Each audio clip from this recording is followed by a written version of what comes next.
আগামী ৩০ সেপ্টেম্বর থেকে অনুষ্ঠেয় জাতিসংঘ সাধারণ অধিবেশনে রোহিঙ্গা ইস্যুতে আন্তর্জাতিক সম্প্রদায়ের উচ্চ পর্যায়ের সম্মেলন সমস্যাটির একটি সমাধানের দিকে নিয়ে যাবে বলে আশা প্রকাশ করেছেন প্রধান উপদেষ্টার প্রেস সচিব শফিকুল আলম।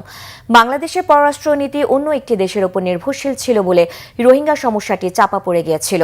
রাজধানী press institute, Bangladesh PIB development media forum ও অক্সফাম এর যৌথ আয়োজনে শিরোনামের বাইরে নতুন চোখে রোহিঙ্গা সংকট শীর্ষক আলোচনা অনুষ্ঠানে অংশ নিয়ে তিনি কথা বলেন।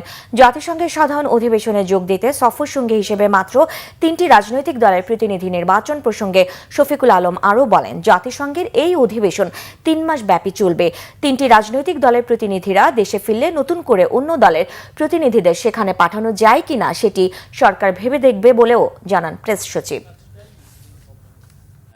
যথেষ্ট চেষ্টা করছে এবং সেই কাজের আলোকে আমাদের রোহিঙ্গা ক্রাইসিসটা আবার যেন হেডলাইন গ্র্যাব করে, আবার যেন সবার এই ইন্টারন্যাশনাল কনফারেন্সে বা ইন্টারন্যাশনাল এই জিওপলিটিক্যাল ইয়েতে এই ক্রাইসিসটার জন্য নিয়ে জন্য সবাই কথাবার্তা বলেন। সেই আলোকে ইউএনকে উনি রিকোয়েস্ট করেছিলেন এবং রিকোয়েস্টের পরে এই বছর আজকে এই 30শে সেপ্টেম্বর এটার উপরে একটা বড় একটা কনফারেন্স হবে। সেখানে আমরা আশা করছি ইউএনের সেক্রেটারি জেনারেল নিজেই এটা লিড করবেন বা প্রিজাইড ওভার করবেন।